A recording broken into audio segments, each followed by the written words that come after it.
حضرت آدم علیہ السلام سب سے پہلے انسان ہیں جن کو اللہ تعالیٰ نے دنیا میں بھیجا، اور سب سے پہلے نبی آپ ہیں۔ آپ ہی کی اولاد ساری دنیا میں پھیلی ہوئی ہے۔ اللہ تعالیٰ نے حضرت آدم علیہ السلام کو سب چیزوں کے نام سکھا دیے، پھر ان کو فرشتوں کے سامنے کیا اور فرمایا، اگر تم سچے ہو تو مجھے ان کے نام بتاؤ۔ انہوں نے کہا کہ تو پاک ہے، جتنا علم تو نے ہم کو بخشا ہے اس کے سوا ہم کو کچھ نہیں معلوم۔ پھر اللہ تعالیٰ نے فرشتوں کو حکم دیا کہ تم آدم کو سجدہ کرو، تو وہ سب سجدے میں گر پڑے، مگر شیطان نے سجدہ نہیں کیا۔ اللہ تعالیٰ نے حضرت آدم علیہ السلام سے کہا کہ تم اور تمہاری بیوی جنت میں رہو اور جہاں سے چاہو کھاؤ پیو، مگر ایک خاص درخت کے متعلق حضرت آدم علیہ السلام کو منع کر دیا کہ اس کے قریب بھی نہ جانا، ورنہ تم بھی ظالموں میں سے ہو جاؤ گے۔ اس طرح اللہ تعالیٰ نے حضرت آدم علیہ السلام کا امتحان لیا کہ دیکھیں یہ ہمارا کہنا مانتے ہیں یا بھول جاتے ہیں اور شیطان کے بہکائے میں آ جاتے ہیں۔ شیطان جو پہلے ہی حضرت آدم علیہ السلام سے ناراض تھا کہ ان کی وجہ سے وہ خدا تعالیٰ کے دربار سے نکلا اور خدا تعالیٰ کی لعنت اس پر ہوئی، اور اس نے قسم کھائی تھی کہ میں حضرت آدم اور اس کی اولاد کو قیامت تک بہکاتا رہوں گا کہ اللہ تعالیٰ کا کہنا نہ مانے اور خوب برائیاں پھیلائے۔ آخر ایک دن حضرت آدم علیہ السلام اور ان کی بیوی حضرت حوا علیہ السلام بھول سے شیطان کے بہکائے میں آ گئے اور درخت کا پھل کھا لیا۔ پھل کھاتے ہی دونوں ننگے ہو گئے اور جنت کا لباس ان کے بدن سے غائب ہو گیا، اور وہ جنت کے پتوں سے اپنے بدن کو چھپانے لگے۔ اللہ تعالیٰ نے حضرت آدم علیہ السلام سے کہا، اب تم اور حوا جنت سے چلے جاؤ اور دنیا میں جا کر رہو۔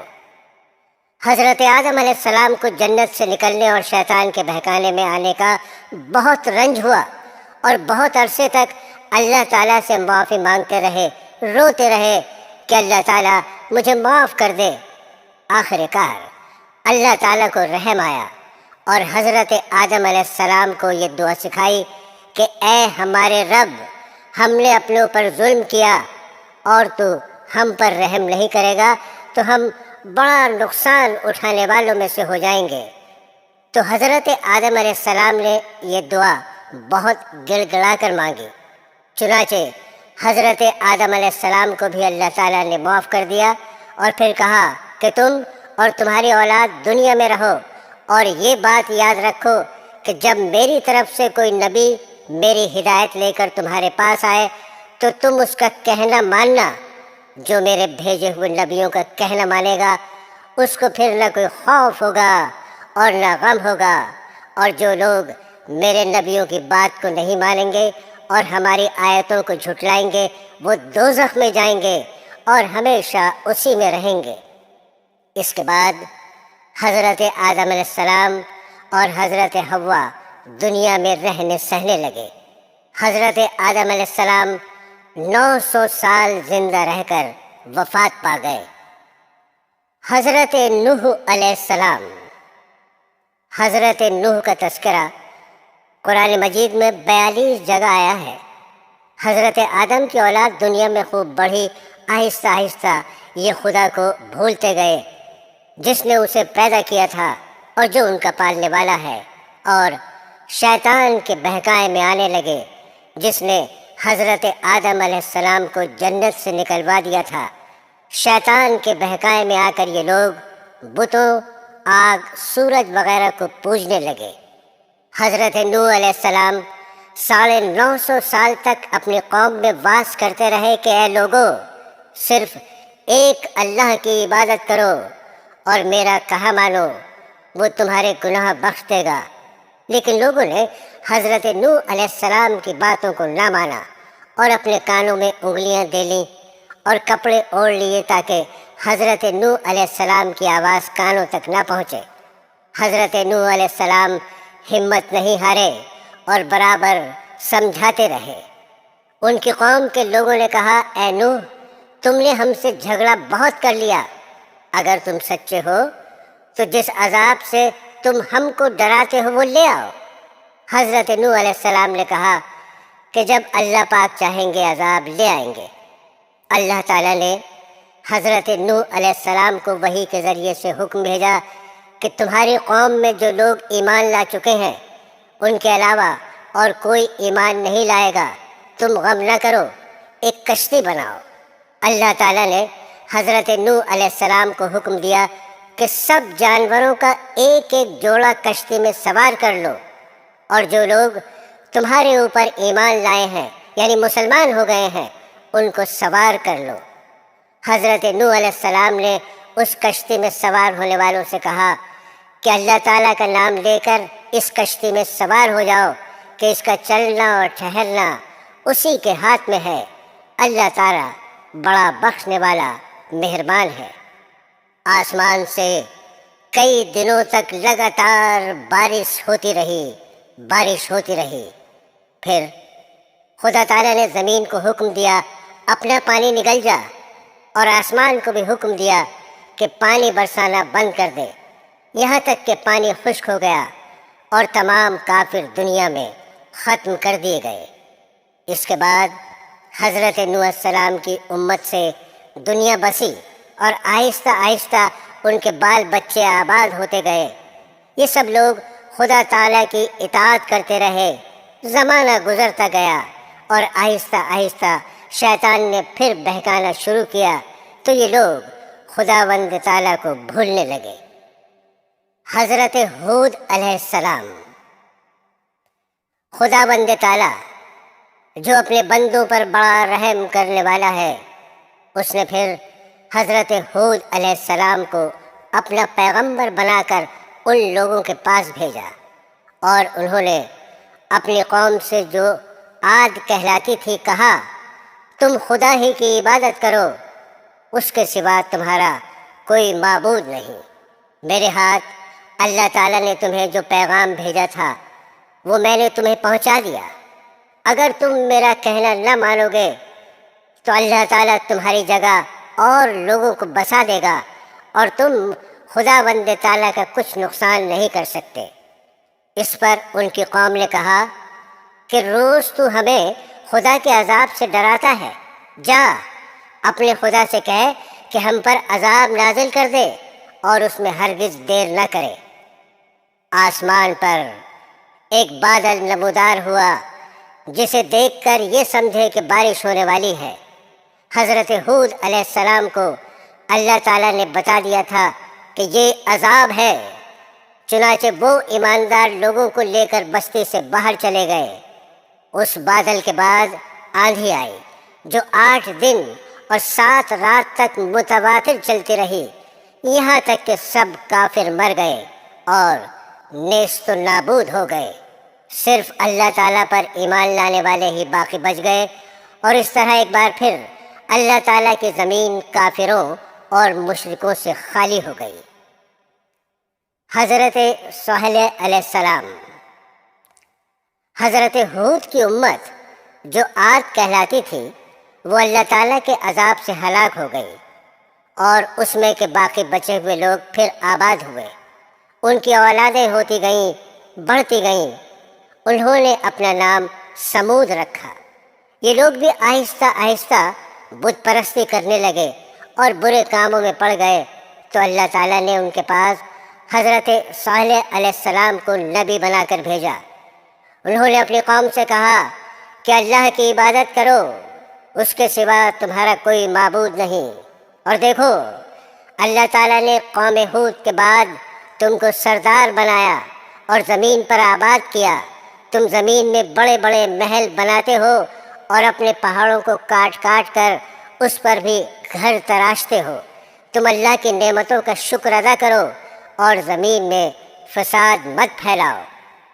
حضرت صالح علیہ السلام برابر اللہ تعالیٰ کا پیغام ان کو پہنچاتے رہے، مگر کوئی ان کی نہ سنتا، بلکہ الٹا مذاق اڑاتے۔ آخر کار ان لوگوں نے فیصلہ کر لیا کہ حضرت صالح علیہ السلام سے کہا جائے اگر سچے نبی ہیں تو اس پہاڑ میں سے اونٹنی پیدا کر دیں، ہم آپ پر ایمان لے آئیں گے اور جانیں گے کہ آپ سچے نبی ہیں۔ حضرت صالح علیہ السلام نے اللہ سے دعا کی، اللہ تعالیٰ تو سب کچھ کر سکتا ہے۔ اللہ تعالیٰ نے حضرت صالح کی دعا قبول کی اور ایک پہاڑی سے اونٹنی کو پیدا کر دیا، لیکن ان کی قوم یہ سچائی دیکھنے کے بعد پھر بھی ایمان نہیں لائی۔ یہ اللہ کی اونٹنی ایسی تھی کہ جس چشمے پر جا کر پانی پیتی تھی سب پانی ختم کر دیتی تھی۔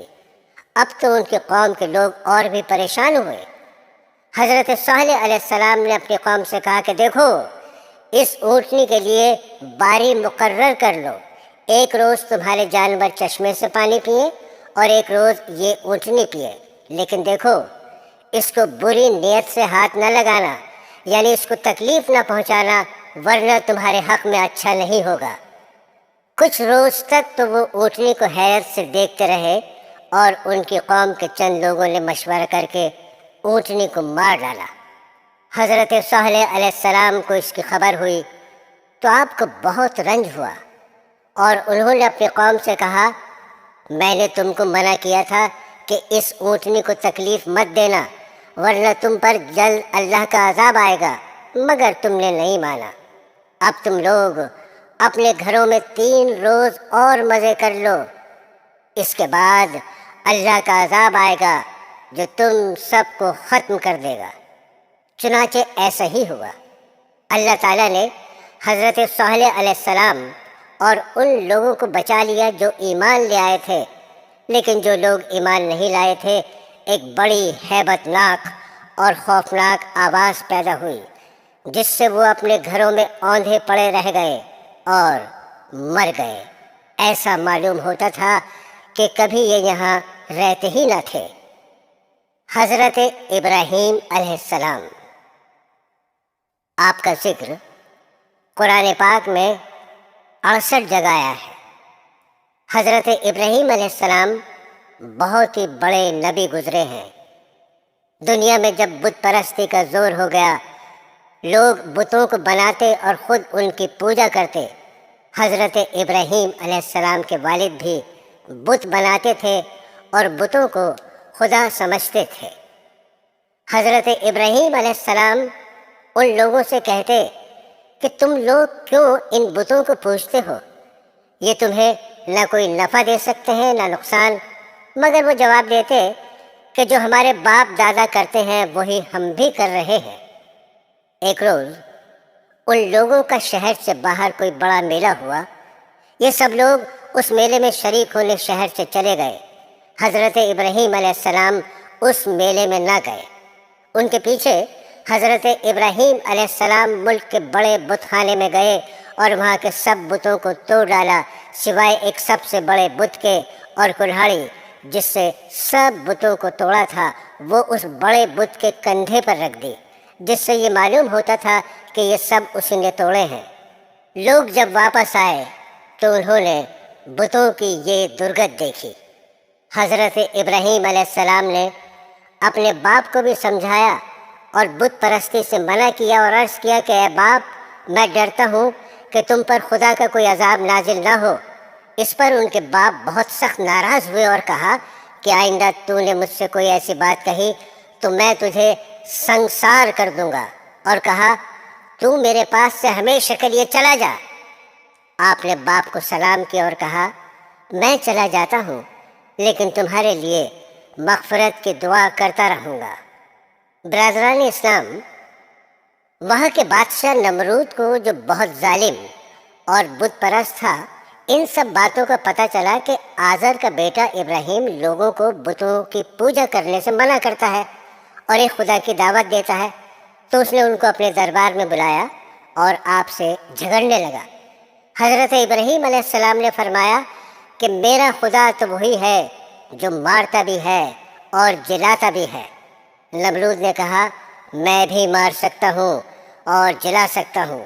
چنانچہ اس نے ایک قیدی کو جس کو سزائے موت کا حکم ہو چکا تھا آزاد کر دیا اور ایک بے گناہ کو پکڑ کر قتل کرا دیا اور کہا کہ اب بتاؤ میرے اور تمہارے خدا کے درمیان کیا فرق ہے؟ حضرت ابراہیم علیہ السلام نے کہا کہ میرا رب ہر روز سورج مشرق سے نکالتا ہے، تم اسے مغرب سے نکال دو۔ اس پر نمرود لاجواب ہو گیا اور حکم دیا کہ ابراہیم کو زندہ آگ میں جلا دیا جائے، مگر وہ آگ خدا کے حکم سے ٹھنڈی ہو گئی اور آپ کو آگ سے کوئی تکلیف نہیں پہنچی۔ حضرت ابراہیم علیہ السلام کے حکم سے حضرت ہاجرہ اور اپنے بچے حضرت اسماعیل علیہ السلام کو، جو ابھی پیدا ہوئے تھے، ایک ایسی جگہ چھوڑ آئے جہاں دور دور تک آبادی نہیں تھی، نہ پانی تھا نہ کوئی درخت تھا۔ حضرت ہاجرہ نے حضرت اسماعیل علیہ السلام کو ایک پتھر کے سائے میں لٹایا اور خود پانی کی تلاش میں ادھر ادھر دوڑیں، لیکن پانی نہیں ملا۔ خدا کی قدرت سے جہاں حضرت اسماعیل علیہ السلام ایڑیاں رگڑ رہے تھے، وہاں پانی کا چشمہ پھوٹ نکلا جو آج تک زمزم کے نام سے مشہور ہے، اور حضرت ہاجرہ جہاں دوڑی تھیں اسے صفا و مروہ کہتے ہیں، جہاں جا کر آج حاجی اسی طرح دوڑتے ہیں۔ حضرت اسماعیل علیہ السلام کچھ بڑے ہوئے تو حضرت ابراہیم علیہ السلام کو اللہ کی طرف سے یہ حکم ہوا کہ اپنے بیٹے اسماعیل علیہ السلام کو میری راہ میں قربان کر دو۔ چنانچہ آپ نے حضرت اسماعیل علیہ السلام کو یہ بات بتائی۔ حضرت اسماعیل نے کہا، ابا جان، اللہ تعالیٰ آپ کو جو حکم دے رہا ہے اس کو ضرور پورا کیجیے، آپ انشاءاللہ مجھے ثابت قدم پائیں گے۔ چنانچہ حضرت ابراہیم علیہ السلام اپنے بیٹے اسماعیل کو ذبح کرنے کے لیے لے کر چلے اور جنگل میں لے جا کر ان کو الٹا لٹایا اور اپنی آنکھوں پر پٹی باندھی کہ کہیں بیٹے کی محبت اللہ کے حکم کو پورا کرنے سے نہ روکے، اور گلے پر چھری چلا دی۔ اسی وقت آواز آئی کہ اے ابراہیم، تو نے ہمارے حکم کو سچا کر دکھایا۔ اور جب حضرت ابراہیم علیہ السلام نے آنکھوں سے پٹی کھولی تو حضرت اسماعیل کے بجائے ایک دمبا ذبح کیا ہوا پڑا تھا۔ اسی واقعے کی یاد میں مسلمان ہر سال قربانیاں کرتے ہیں۔ جب حضرت اسماعیل علیہ السلام جوان ہوئے تو حضرت ابراہیم اور حضرت اسماعیل نے مل کر خانہ کعبہ کو دوبارہ تعمیر کرنا شروع کیا۔ یہ وہی خانہ کعبہ ہے جہاں ساری دنیا سے لاکھوں مسلمان ہر سال حج کرنے آتے ہیں، اور جس کی طرف منہ کر کے ہم سب مسلمان 5 وقت کی نمازیں ادا کرتے ہیں۔ حضرت لوط علیہ السلام۔ حضرت ابراہیم علیہ السلام کے زمانے میں ہی ایک دوسری بستی میں اللہ پاک نے حضرت لوط علیہ السلام کو اپنا پیغمبر بنا کر بھیجا۔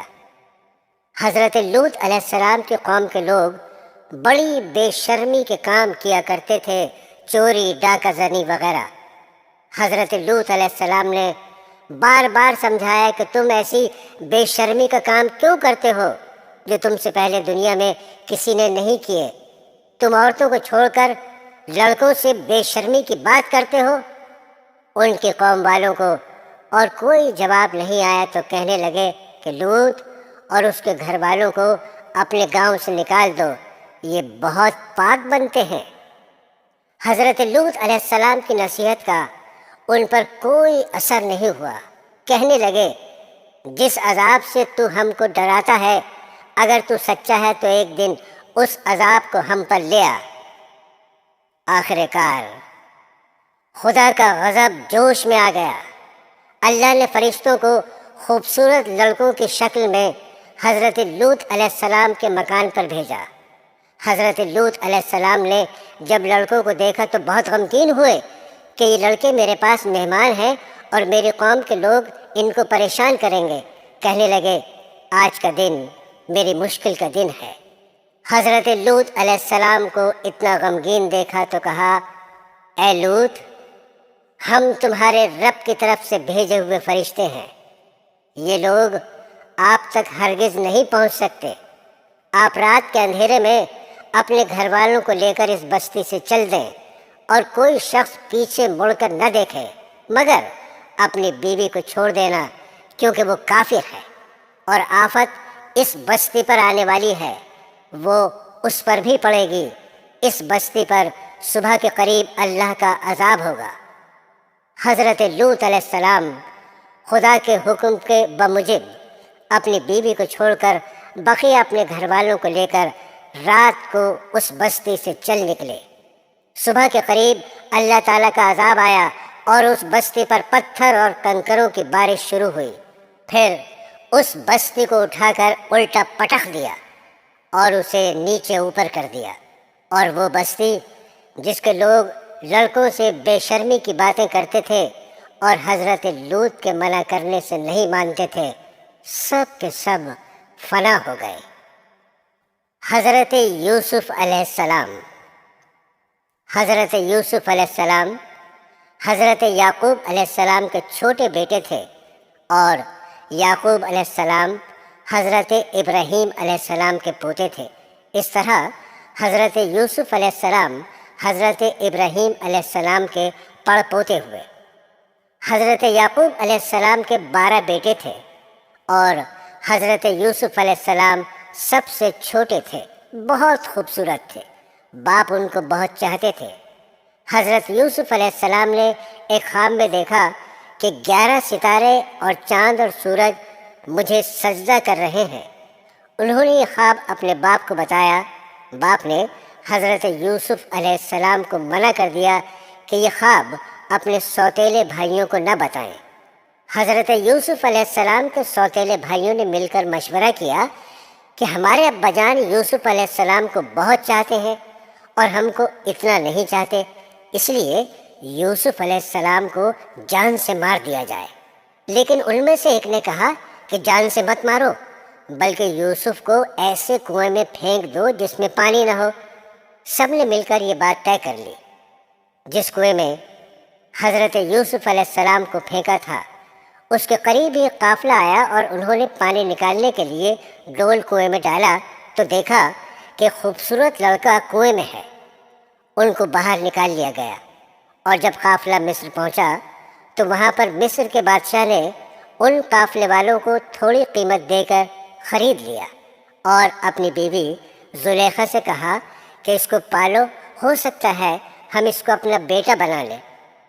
حضرت یوسف علیہ السلام جوان ہو گئے، ان کی خوبصورتی، وجاہت، عقل مندی اور بڑھ گئی۔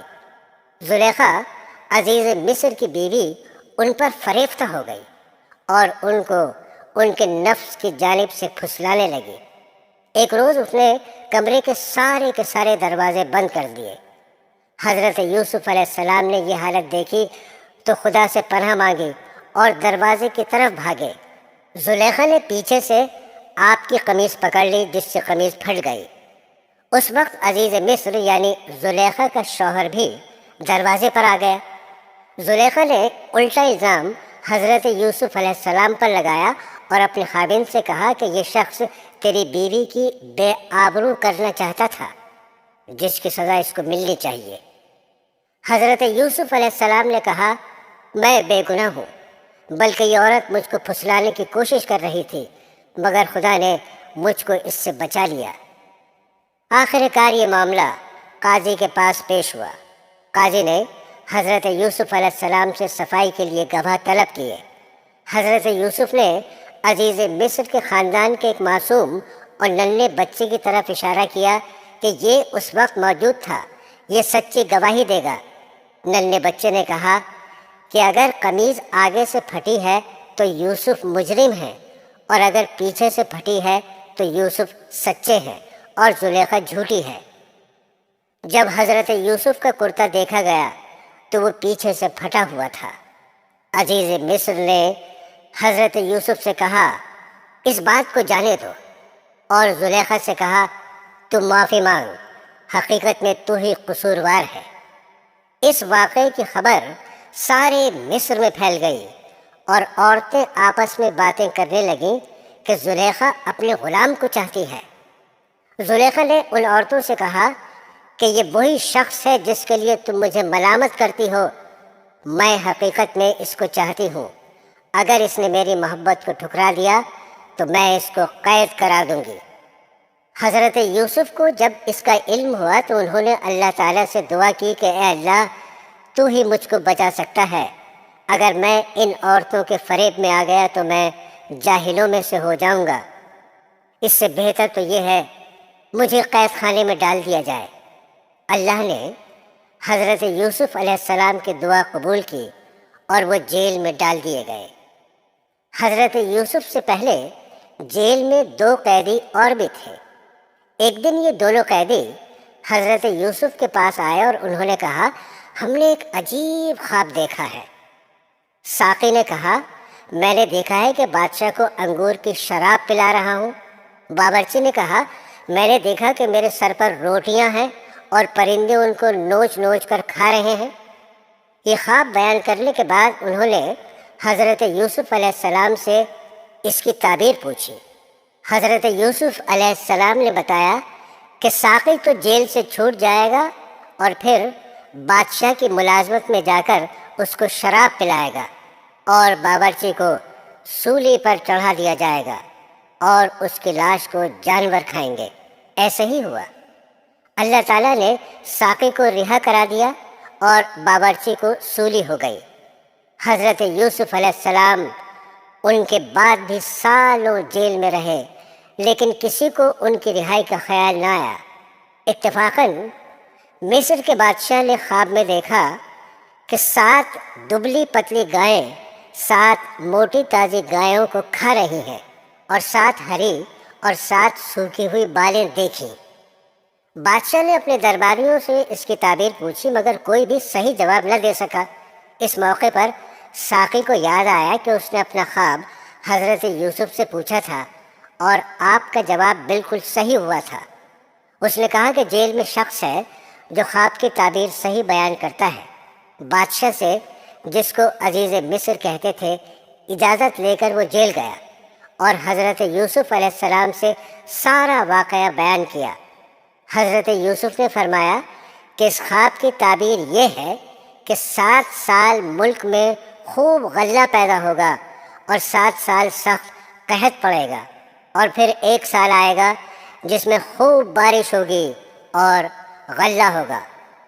آخر کار وہ قحط کا زمانہ آ گیا جس کا بادشاہ نے خواب دیکھا تھا اور اس کا اثر اس جگہ بھی پہنچا جہاں حضرت یوسف علیہ السلام کے والد اور بھائی بھی رہتے تھے۔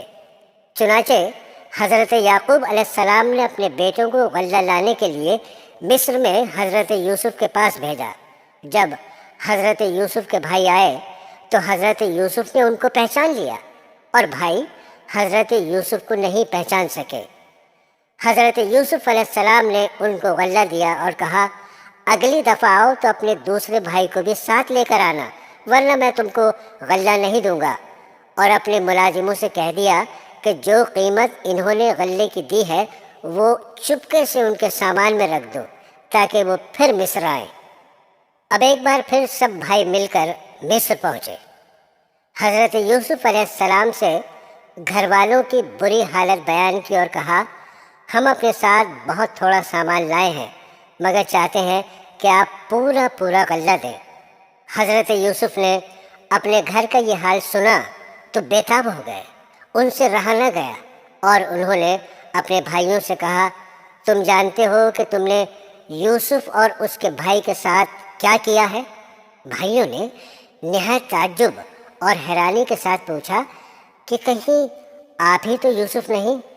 آپ نے فرمایا، ہاں میں ہی یوسف ہوں اور یہ میرا بھائی ہے۔ اللہ نے ہم پر بڑا احسان کیا۔ بے شک جو شخص نیک زندگی بسر کرتا ہے اور صبر سے کام لیتا ہے، اللہ اس کا بدلہ دیتا ہے۔ جب تمام بھائیوں کو یقین ہو گیا کہ جس کے دربار میں ہم اس وقت کھڑے ہیں ہمارے بھائی یوسف ہیں، تو سب نے مل کر اپنے گناہوں کا اقرار کیا۔ آپ نے فرمایا، تم کوئی فکر نہ کرو، تم پر کوئی الزام نہیں، اللہ تمام گناہوں کو معاف کرے گا، وہی سب سے زیادہ رحم کرنے والا ہے۔ جاؤ، میرا کرتا میرے باپ کے چہرے پر ڈال دو، ان کی بینائی لوٹ آئے گی، اور پھر سب کو یہاں لے آؤ۔ ادھر قافلہ مصر سے روانہ ہوا اور ادھر حضرت یعقوب علیہ السلام نے اپنے گھر والوں کو یہ خوشخبری دی کہ مجھے یوسف کی بو آ رہی ہے۔ انہوں نے سنا